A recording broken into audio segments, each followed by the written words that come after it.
चलो હવે આપણે મૂળાક્ષર દ્વારા શબ્દ બનાવવાના છે। તો પહેલા તમારા હાથમાં કયો મૂળાક્ષર છે આપણે જોઈશું। તમારા હાથમાં કયો છે? જ જમરૂખનો જ। તમારી પાસે? સરસ। તમારી પાસે? ર। તમારી પાસે? સરસ। તમારી પાસે? સરસ। તમારી પાસે? બોલો। દડાનો દ। જે શબ્દ બોલું એ બે મૂળાક્ષર આગળ આવવાનું છે। ચલો ન મ ન પહેલાં ન આવે, આ બાજુ ન, આ બાજુ ન અને આ બાજુ મ।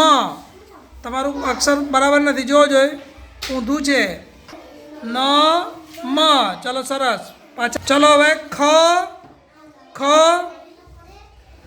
ખ લ, આ બાજુ લ, ખ લ। બતાવો જોઈ તમારું મૂળાક્ષર। સરસ। ખ લ।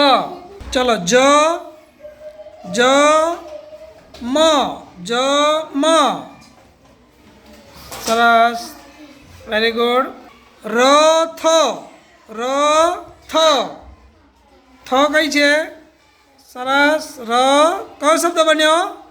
ર થ, વેરી ગુડ। ચલો વ ર વ ર વ ર, હા સરસ। ચલો દ દ મ દ મ કયો શબ્દ બનશે?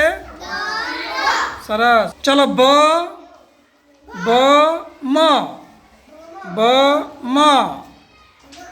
સરસ। કયો શબ્દ બનશે?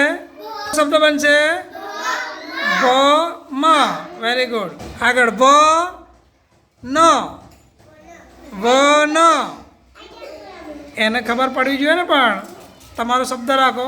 કયો શબ્દ બનશે? વ ન। સરસ। તો આવી રીતે આપણે મૂળાક્ષર પરથી શબ્દ બનાવી શકીએ, બરાબર ને? ચાલો, થેન્ક યુ।